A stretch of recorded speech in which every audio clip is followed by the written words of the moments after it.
go and study and learn and deduce the answers about truth. Now, pimping, that's a little bit different, isn't it?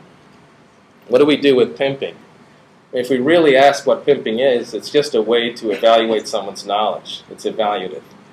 And then it motivates them because people don't want to get embarrassed, do they? Because oftentimes we do pimping in groups of students or residents. And that's really the opposite of that real positive learning environment that we're supposed to be able to create. So after I learned about all these things, the next thing I came across were these principles of adult learning. And there was a man named Knowles who came up in the 1960s with several principles. And I know for most of you in this room, you're probably familiar with a lot of these.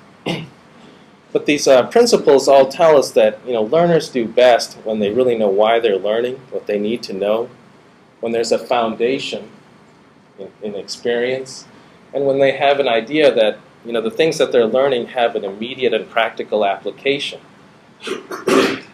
Now, if we take all these things that I've learned up till now, what I'll tell you is it boils down to thinking about what are the actual goals of teaching. Every time we interact with a learner, what are we trying to achieve? And it seems like there's basically three things that we could all do as teachers. Number one, we want to transmit knowledge. We just want to pass on the information to our learners. And number two, we want to stimulate higher order thinking. And that's really important in medicine. More than what people know, it's how they apply that information and they make differentials and management plans. And number three, hopefully if we're really good educators, we motivate students and maybe even motivate them to go into our specialties and recruit. So now I entered into the phase of active learning. And so I stopped doing a lot of lecturing, traditional didactic lecturing. And I thought, what are some of these active learning formats that we can use? Now there's PBL, and when I was a medical student, we had some PBL. PBL is great when you're in that preclinical time and you're in the classroom a lot. It doesn't require you to know anything when you walk in the door, right? You just have a problem, and then you discuss it, you identify what you need to learn, you go and learn about those things, you come back, discuss it some more, until eventually through that iterative cycle you figure out what you need to know. Well, when you're teaching students and residents in the clinical setting, that PBL format really didn't work very well, so I couldn't use it. So I started using case-based learning. Now, case-based learning I found could be done in a single session, but there was a problem that I was running into with case-based learning.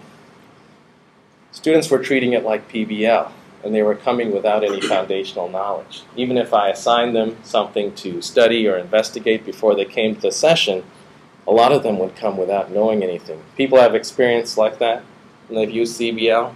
So what the heck do you do? There's some students that have come prepared, and they're fully engaged, and others are completely silent.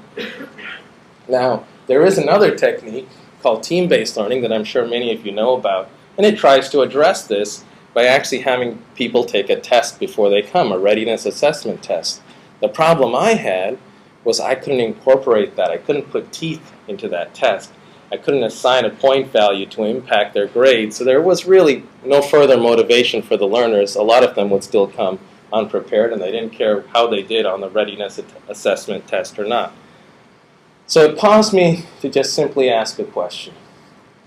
And that question was, whatever happened to reading? Right? And I don't know if you can all see this cartoon, but the teacher's saying it's called reading. It's how people install new software into their brains. What do you guys think? Why do you get the sense that students read as much as you'd like them to? Why not? What do you think? They can look up everything. Okay. Any other ideas?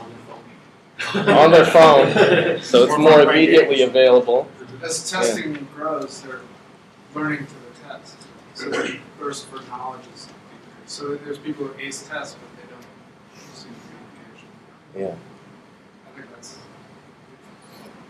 Well, about the time I got to this point in this search for the Holy Grail is when I met Tan. And Tan, I don't mean to put you on the spot, but what do you think about this?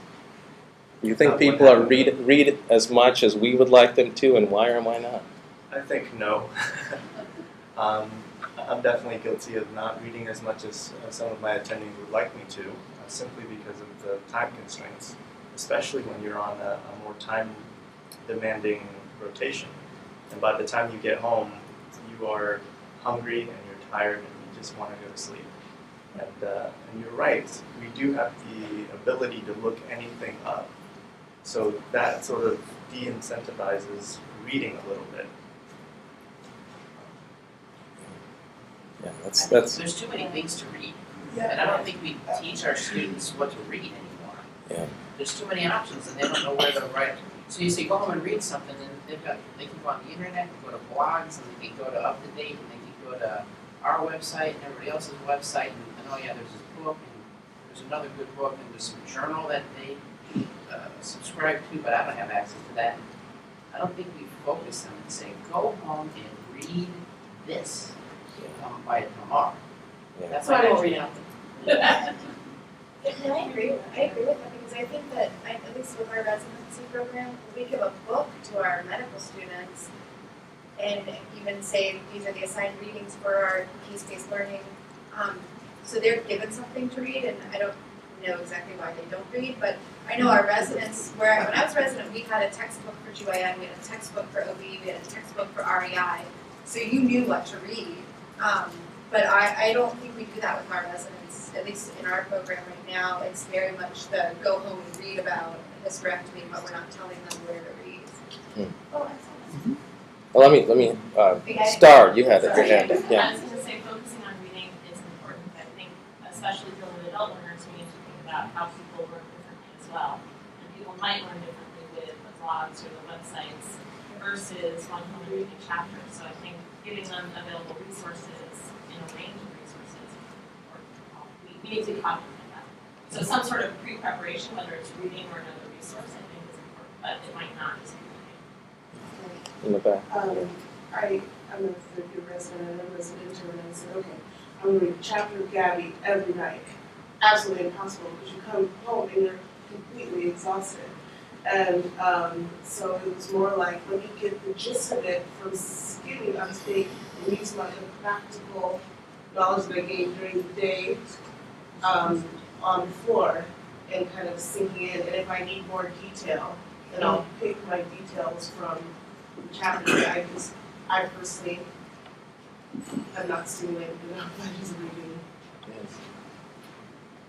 Basically, in our rotations, every week they have a different thing. They have gen onc 1 week, they have OB 1 week. So we got tired of them not knowing what was going on. So what I do is I give them the topics that they should read before, and it's worked a lot better. But I give them the option. Like some students just like to do questions. Some do 200 questions. They don't like to read books. Others like to do case-based, and I give them all the different things that other students have liked, but I let them choose whatever their learning style is. And that really, I think it liberates them into not feeling guilty that they're not reading what I need. Yes. Someone had a hand. Michelle? I just kind of want to go back to something that people have mentioned a couple of times, and that's the concept of time and how you feel and how that can impact what you do. Because one of the things that I remember, I have a very good relationship with my mentor, and I remember as a fellow saying to him one day, you know what, I just have so much stuff going on right now that I can't do X, but I will promise you that in the next couple of weeks I'll get it done. And I did get it done. And I remember at the moment that he looked at me and he said, okay, and he just kind of smiled and walked away. After I completed that, I went back and said something to him. I said, you know, I didn't realize at that time that what you meant when you just smiled and walked away was that, you know what, life's not going to get any slower.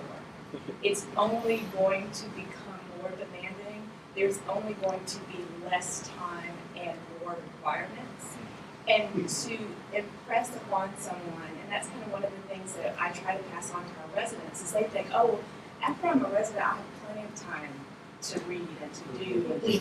And one of the things that I was fortunate enough to have instilled in me as a resident was the concept that you have to find a way to incorporate the input of knowledge on a regular basis into your life, because if you don't do it now, you will never pick it up. And so it is very much an issue of a dilemma of how people do that. But I think it's still very important that however you learn, that people are encouraged very early in the process to incorporate that into their life.